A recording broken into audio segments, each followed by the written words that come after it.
comigo todos em uma só voz. Diz assim a palavra do nosso Deus. Tens feito bem ao teu servo, Senhor, segundo a tua palavra. Ensina-me o bom juízo e conhecimento, pois creio nos teus mandamentos. Antes de ser afligido, andava errado, mas agora aguardo a tua palavra. Tu és bom e fazes bem. Ensina-me os teus decretos. Os soberbos têm forjado mentiras contra mim. Não obstante, eu guardo de todo o coração os teus preceitos. Tornou-se-lhes o coração insensível, como se fosse de sebo, mas eu comprazo na tua lei. Foi-me bom ter passado pela aflição, para que aprendesse os teus decretos. Para mim vale mais a lei que procede da tua boca do que de milhares de ouro ou de prata. Amém. Que Deus possa abençoar os nossos corações e que possamos sair daqui cheios do teu Espírito, que é o único capaz de nos dar entendimento e discernimento para entender e receber aquilo que Deus tem para nós nessa noite. Queridos, eu gostaria de trabalhar com os irmãos nessa noite sobre o tema Aprendendo com a Bondade de Deus no Sofrimento. O sofrimento, muitas vezes, ele é encarado com algo que deve ser evitado. E eu vou dizer para os irmãos que realmente não é bom passar pelo sofrimento, né? Afinal de contas, acredito que todos nós somos normais e não gostamos de sentir dor, não gostamos de sofrer. Mas, no entanto, quando nós olhamos para a palavra de Deus, aprendemos que o sofrimento, quando ele vem da mão do Senhor, ele é permitido pelo Senhor, porque ele não causa sofrimento em nós, mas ele permite que nós passemos por ele, né? Quando vem da bondosa mão de Deus, tem um propósito redentor nas nossas vidas. Se não for na minha vida, se não for na sua vida, vai ser na vida de alguém que nos acompanha, que nos conhece, que faz parte do nosso dia a dia.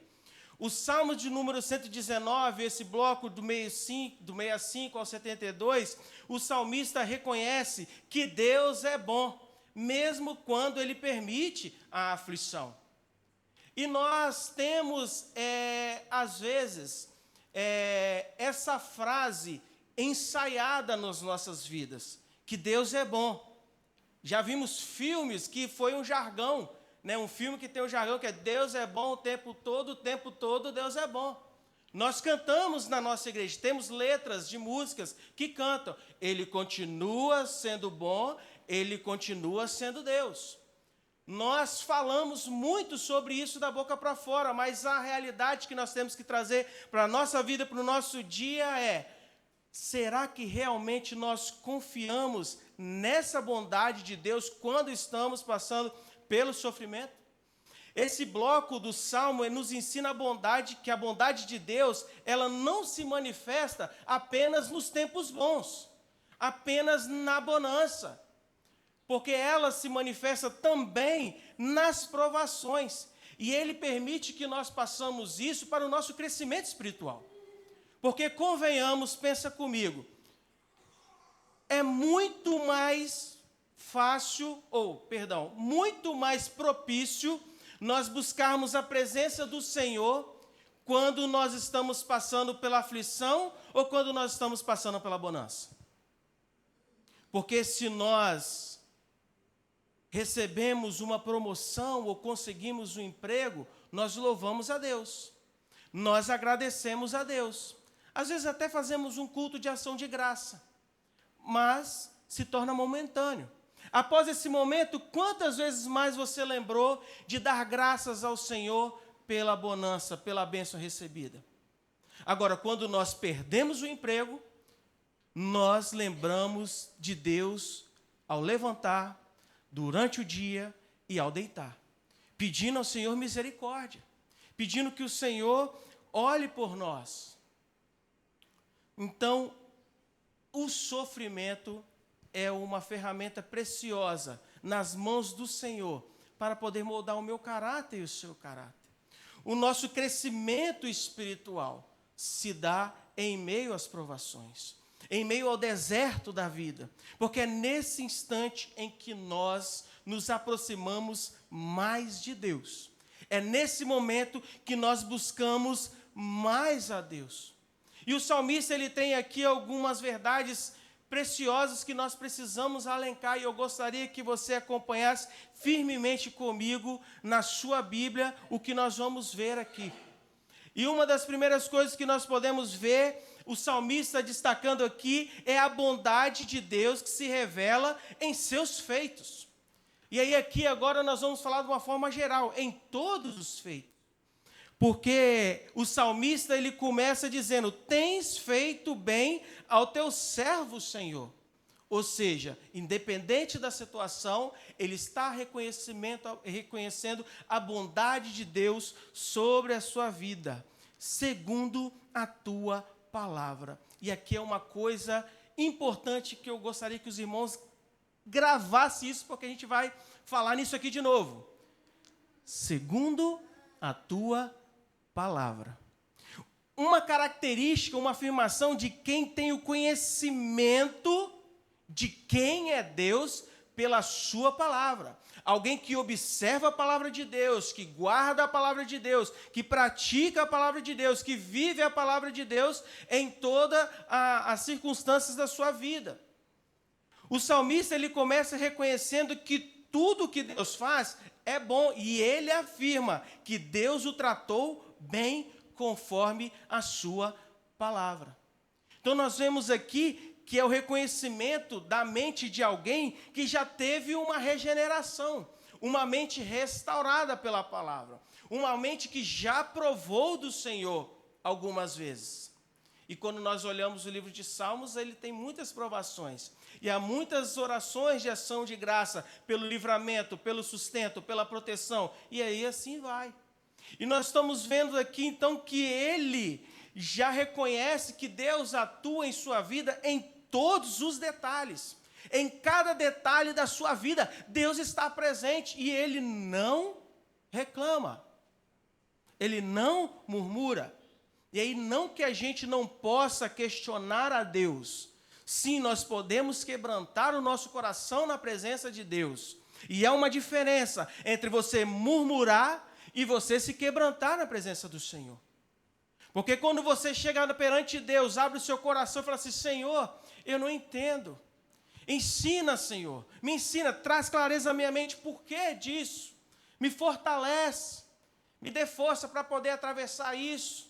Reconhecendo que isso é uma fala de quem está reconhecendo de que não é nada, que é incapaz de suportar a aprovação e que depende do Senhor para poder atravessá-la. Mas há aqueles que ficam: Senhor, por quê? Eu não acredito. Mais uma vez. Ah, não, Senhor, por que estou passando por isso de novo, Senhor? Ah, não, Senhor, eu não aguento. Ah, não, Senhor, desse jeito não dá. Ah, não. Aí já não é quebrantar. Já não é um coração quebrantado. Já é um ponto de murmuração. E nós precisamos entender, e nós vemos aqui, que ele destaca a soberania de Deus em todas as circunstâncias. Reconhecendo que Deus é soberano sobre todas as coisas, sobre tudo o que há em nossa vida. E quando nós vamos para a palavra do Senhor, que tem que ser o nosso norte, o nosso base, o nosso guia, nós vemos alguns relatos, como principalmente aqui, como por exemplo em Salmo 100, versículo 5. Porque o Senhor é bom e a sua misericórdia dura para sempre, e de geração em geração a tua fidelidade. O Senhor não prometeu que vai estar conosco todos os dias? O Senhor não prometeu que um justo, um servo teu, jamais vai passar por algo além que ele possa suportar? Porque quando nós vamos para o Salmo, voltamos um pouquinho, lá para o Salmos 23, quando o salmista fala que o Senhor é o meu pastor e nada me faltará, e a gente já viu isso algumas vezes, eu já falei também aqui, que é: se o Senhor é meu pastor, de nada eu tenho falta, é confiar nesse pastor que guia as suas ovelhas, que cuida das suas ovelhas, que vai tratar da sua ovelha, que vai curar da sua ferida, que vai dar o alimento necessário. que mesmo na presença dos inimigos vai estar ali junto. E que se a gente passar pela aflição do vale da sombra da morte, Ele está conosco. E aí, quando a gente sai do Antigo Testamento e vamos para o Novo Testamento, nós vemos Paulo escrevendo à igreja de Romanos, que sabemos que todas as coisas cooperam para... Um trecho muito importante. Todas as coisas cooperam para o bem daqueles que amam a Deus, daqueles que são chamados segundo o seu propósito. Se nós somos afligidos, há um propósito de Deus mediante isso. Nós não fomos chamados, nós não fomos criados, na verdade, nós somos criados para a bonança, nós somos criados para a alegria, para viver a plenitude da graça de Deus, mas entrou o pecado. Aí o pecado desandou tudo, né? Aí começamos agora a viver o efeito da queda. E por causa disso, Jesus, antes dele subir ao céu de novo, ele disse, olha só, fica firme, não arreda o pé, sejam constantes, vocês vão ter muitas aflições. Ok? Não é vocês vão ter muitas, vamos ter alegrias, tá bom? Mas não é a promessa divina aqui. Mas que nós vamos ter muitas aflições. Por causa do nome de Cristo. E por causa do pecado nós sofremos. E aí nós temos que buscar em Deus entender que Ele não nos causa o sofrimento. Mas Ele permite que nós passemos por Ele para nos tratar, para nos falar, para nos ensinar, para nos moldar segundo o seu caráter. Devemos cultivar uma visão grata, teocêntrica da vida, reconhecendo a bondade de Deus, mesmo nas situações ordinárias do nosso dia a dia, e principalmente nas ações ordinárias do nosso dia a dia, porque é onde nós devemos viver a palavra de Deus, é onde nós devemos transparecer a palavra de Deus, é no nosso dia, na nossa vida ordinária. Tudo que Deus permite em nossa vida está de acordo com a sua vontade, está de acordo com a sua santa palavra. Então, até aqui, nós vemos que a bondade de Deus se revela em seus efeitos, ok? Então, vamos repetir comigo? A bondade de Deus se revela. E a bondade de Deus nos ensina através da disciplina. E aí eu gostaria de dividir isso aqui em 3 aspectos, de como a bondade de Deus nos ensina através da disciplina. O primeiro aspecto é através do aprendizado pela obediência. Quando nós vemos o verso 66 e 67, ele diz, ensina-me bom juízo e conhecimento, pois creio nos teus mandamentos. Antes de ser afligido, andava errado, mas agora guardo a tua palavra. O salmista, ele reconhecia aqui que antes de ser provado, antes das aflições, antes das dificuldades que Deus permitiu que ele passasse, ele andava desgarrado. Ele andava se desviando da palavra de Deus. E olha o detalhe. Ele fala, eu conheço os teus mandamentos. Conhecido, pois creio nos teus mandamentos. Porém, antes de ser afligido, eu me desviava deles. Ele diz aqui que depois que passou por todo esse processo das aflições que o cercou, ele começou a se atentar melhor para a palavra do Senhor. Ele se volta agora, e o verbo ensinar indica o aprendizado espiritual não é natural do coração caído. Não é pela minha vontade e pela sua vontade, mas é fruto da ação do Espírito Santo por meio da tua palavra. Então não basta a gente conhecer, não basta a gente saber, Nós precisamos clamar a Deus, revelação através do teu Santo Espírito, para que Ele abra o nosso coração de carne, para que a palavra dEle penetre no mais íntimo do nosso coração e ali faça toda aquela divisão necessária para tirar de nós, e isso às vezes é um processo cirúrgico doloroso, porque a gente não gosta de sentir dor. Eu, pelo menos, detesto sentir dor. Se tem uma coisa que me tira do sério é quando eu estou sentindo dor. Minha paciência é curta, meu pavio é curto quando eu estou sentindo dor, porque eu não gosto de sentir dor. E o sofrimento causa isso na gente. Mas às vezes é necessário. Porque entenda, se nós não nos aproximarmos de Deus, nós jamais veremos a Deus. E se for necessário permitir que você passe por uma aflição, Ele vai permitir, porque Ele não gosta de você? Não. Porque Ele quer te punir? Não. Porque Ele está com raiva de você? Não, porque Ele te ama, porque Ele me ama. E se essa for a única maneira dEle nos fazer voltar para Ele, Ele vai permitir que nós passemos isso, porque Ele quer ter intimidade conosco. Nós somos criados para ter intimidade com Deus, o pecado que nos afasta dEle. E o sofrimento, muitas das vezes, vai ser o elo que vai nos trazer de volta à presença de Deus. Mas nós vemos um outro aspecto que está presente, que nos dá consolo e nos ajuda, que nos conforta a passar pelo sofrimento, é a bondade de Deus no meio da aflição. Versos 68 e 69, o salmista continua dizendo: Tu és bom e faz o bem, ensina-me os teus decretos. O soberbo tem forjado mentiras contra mim, não obstante, eu guardo de todo o coração os teus preceitos. Mesmo diante da oposição e da aflição causada pelas mentiras, o salmista insiste categoricamente na bondade de Deus e se apega nos mandamentos desse Deus.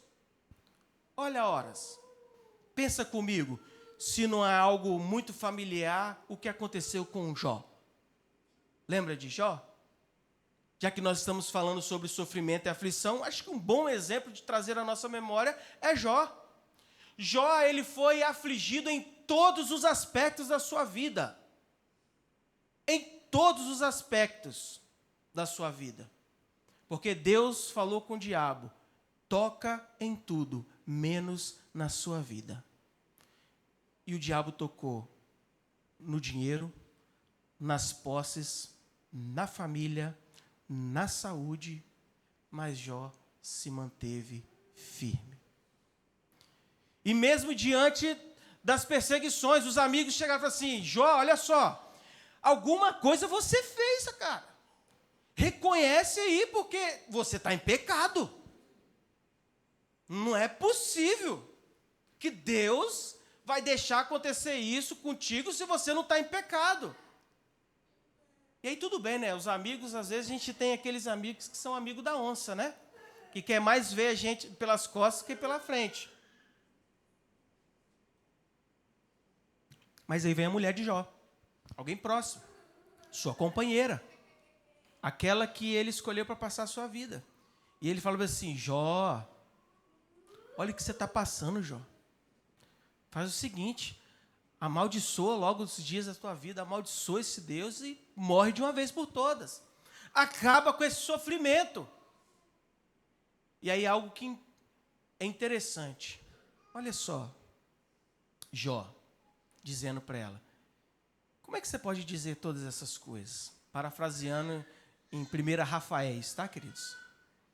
Como você pode dizer todas essas coisas? Deus foi tão bom para a gente esse tempo todo, todos os dias da nossa vida, e nós nos alegramos e nós nos congratulamos nas bonanças. E agora que Ele vem com uma outra proposta de vida para a gente, nós vamos virar as costas para Deus? Não. Você está falando como uma louca. Você não sabe o que você está falando. E aí, depois de passar por tudo isso, nós vemos Jó a declaração que é uma das mais bonitas, não a mais, mas uma das mais bonitas que eu acho que um cristão pode dizer para Deus. Antes eu conhecia só de ouvir falar, mas agora os meus olhos te veem. Porque Jó, que era um homem considerado reto, justo e bom, isso não é palavras de um escritor qualquer, isso são palavras do próprio Deus se referindo a Jó, falando que era um homem que se desviava do mal, agora ele tem, enquanto vida, o ápice da intimidade maior com Deus. Teve o seu maior encontro de intimidade com Deus em meio às aflições. A bondade de Deus, ela não muda de acordo com as circunstâncias, porque Deus é imutável. E a bondade dele continua a mesma. É porque às vezes nossa visão, os nossos olhos, eles estão embaçados pelas coisas, pelas essas circunstâncias que nós atravessamos e a gente não consegue, naquele momento, enxergar a bondade de Deus. Mas se nós damos um passo para trás e começamos a olhar tudo aquilo que Deus já fez por nós e em nós, e nos voltamos para Ele novamente, nós começamos a enxergar outra vez a bondade de Deus. Isso me remete a uma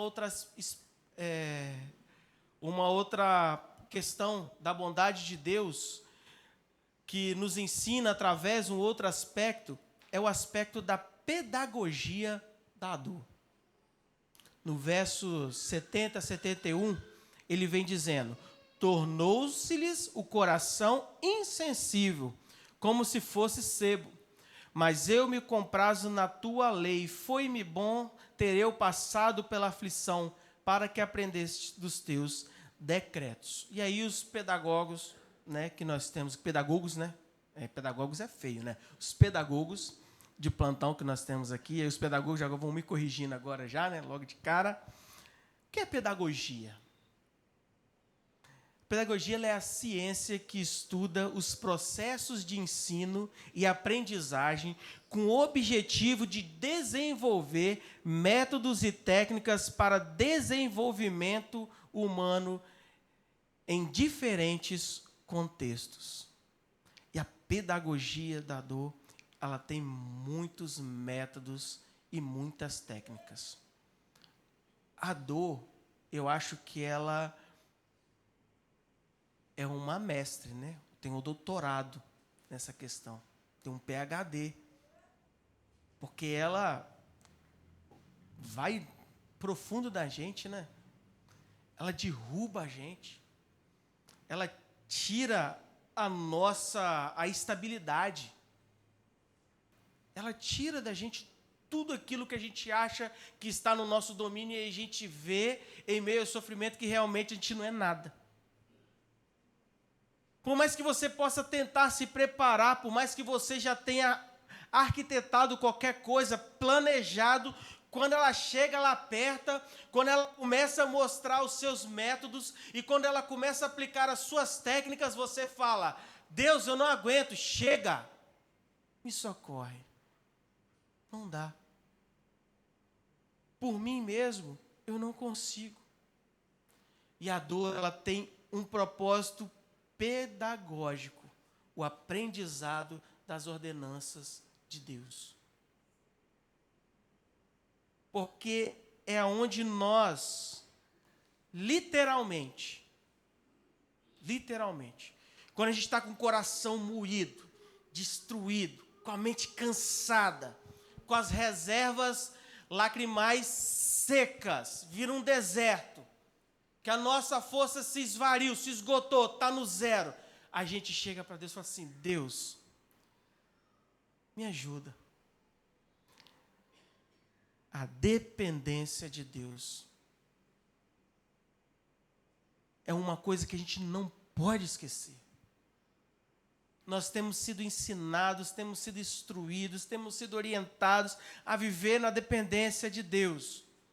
Mas só quando a gente está no fundo do poço é que a gente lembra que só Deus pode nos tirar dali. A dor, ela é um instrumento de santificação de Deus na nossa vida. Romanos capítulo 5, versos 3 a 5 diz: e não somente isso, mas também nos gloriamos nas próprias tribulações, sabendo que a tribulação produz perseverança, e a perseverança, experiência, e a experiência, a esperança. Ora, a esperança não se confunde, porque o amor de Deus é derramado em nosso coração pelo Espírito Santo que nos foi outorgado. A tribulação é perseverança, experiência e esperança. E essa esperança, ela não se confunde. Quando nós somos provados e aprovados por Deus, a nossa esperança, nosso coração, ele fica alicerçado unicamente nesse Deus. E quando ela está realmente alicerçado ali, nós não somos mais confundidos e nada se confunde mais em nossa vida. E aí nós passamos a olhar aquilo que nós estamos passando ou aquilo que nós passamos, e aí começamos a entender melhor o que está acontecendo conosco. Entender por que nós estamos passando por isso, porque a esperança que o Espírito Santo de Deus faz brotar no nosso coração já não nos confunde mais. E nós passamos a passar pela prova de uma forma mais leve, de uma forma mais saudável, mentalmente, espiritualmente e fisicamente, porque começamos agora a olhar para Deus, e não mais para a dor e o sofrimento, porque agora os ponteiros estão alinhados novamente. Porque agora nós estamos literalmente olhando para o consumador da nossa fé e não mais para as circunstâncias, não mais para aquele momento, mas por aquele que está comigo naquele momento. Então nós vemos que a bondade de Deus se revela em seus efeitos, correto? A bondade de Deus... Vamos lá, nós estamos aprendendo. Não é? Estamos aprendendo com a bondade de Deus o sofrimento. Então, vamos lá, de forma pedagógica. Aprendemos que a bondade de Deus se revela em seus efeitos, ok? A bondade de Deus nos ensina através da disciplina.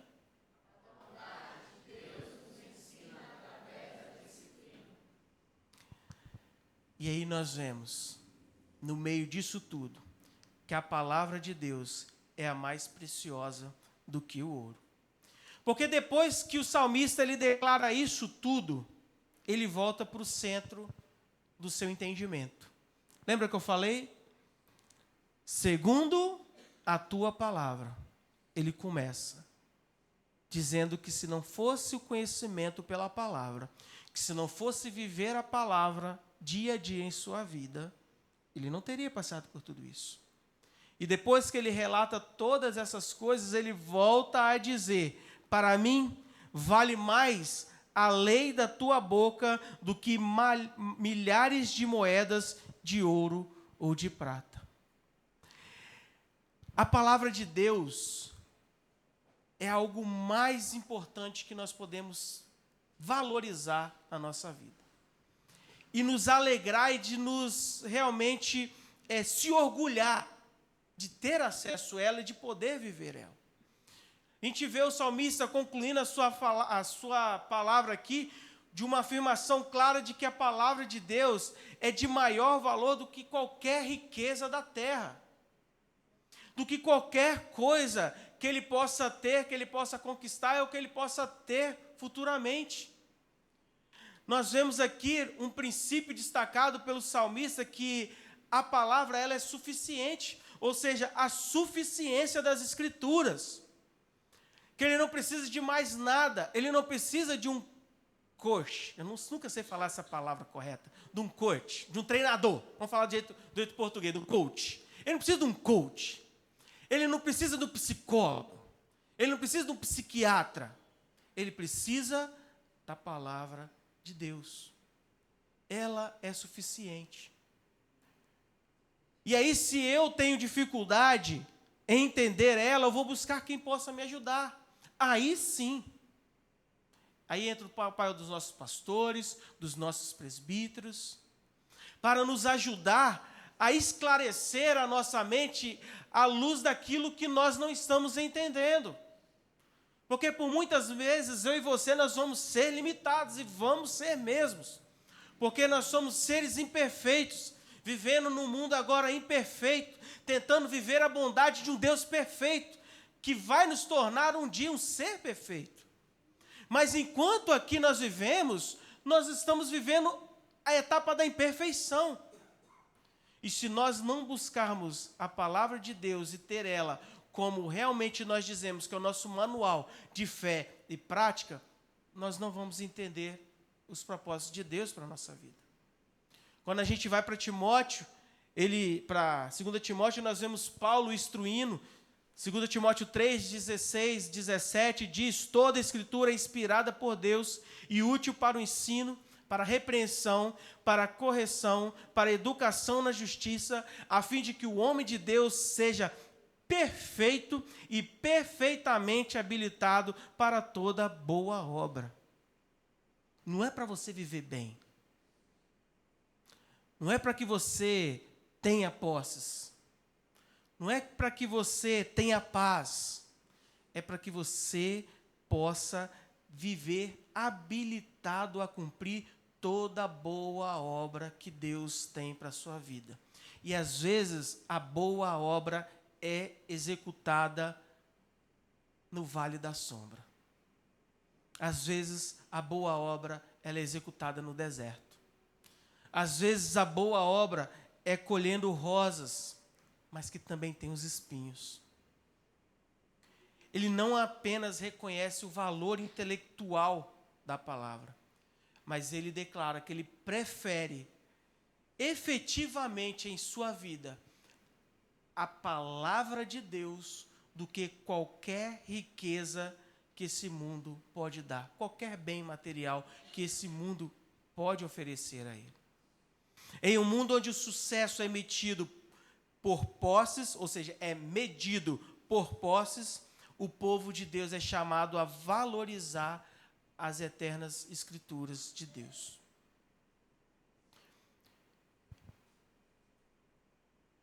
Os irmãos lembram? A bondade de Deus se revela e vou ter que dar recuperação. A bondade de Deus se revela em seus feitos.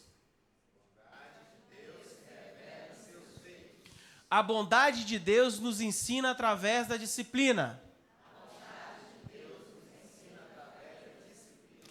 A palavra de Deus é mais preciosa do que o ouro.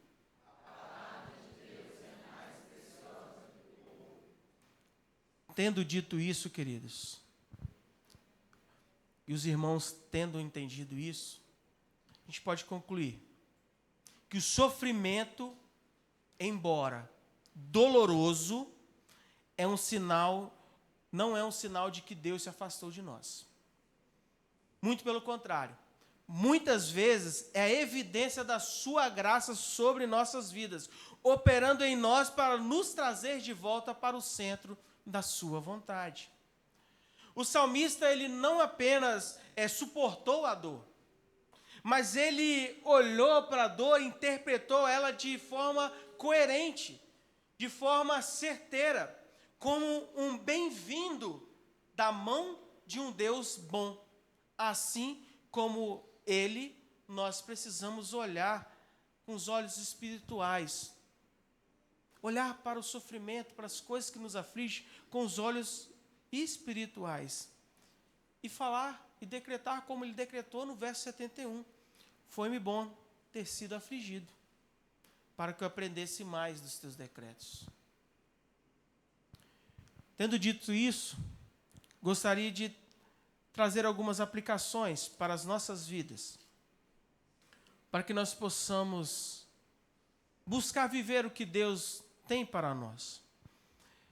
E eu gostaria de começar dizendo: reveja sua interpretação do sofrimento. Não fuja da aflição, como se ela fosse estranha à vida cristã. Deus usa para conformar você à imagem de Cristo.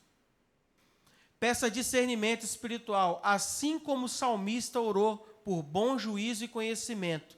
devemos buscar sabedoria para interpretar a vida sobre a luz das Escrituras. Ame a palavra mais do que as riquezas. Em tempos de facilidade ou de provação, alimente a sua alma com as promessas da palavra de Deus. Confie na bondade de Deus em todas as circunstâncias, mesmo quando não compreendemos. Deus é bom e faz o bem.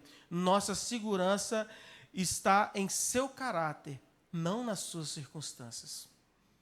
Deus ele usa o sofrimento como instrumento na minha e na sua vida para mostrar a sua bondade, para nos ensinar a obedecer a sua palavra e formar em nós um caráter piedoso. Gostaria de encerrar lendo para os irmãos 2 Coríntios, capítulo 4, a partir do verso 7. Temos, porém, este tesouro em vasos de barro, para que a excelência do poder seja de Deus e não de nós. Em tudo somos atribulados, porém não angustiados. Perplexos, porém não desanimados. Perseguidos, porém não desamparados. Abatidos, porém não destruídos. Levando sempre no corpo o morrer de Jesus, para que também a sua vida se manifeste em nosso corpo. Que o Espírito Santo de Deus possa nos conceder a graça de amar a sua palavra acima de todas as coisas e aprender a confiar na sua providência e viver à luz da sua soberania. Mesmo em meio à dor, ele continua sendo bom. Vamos orar? Deus, muito obrigado, Pai, porque a tua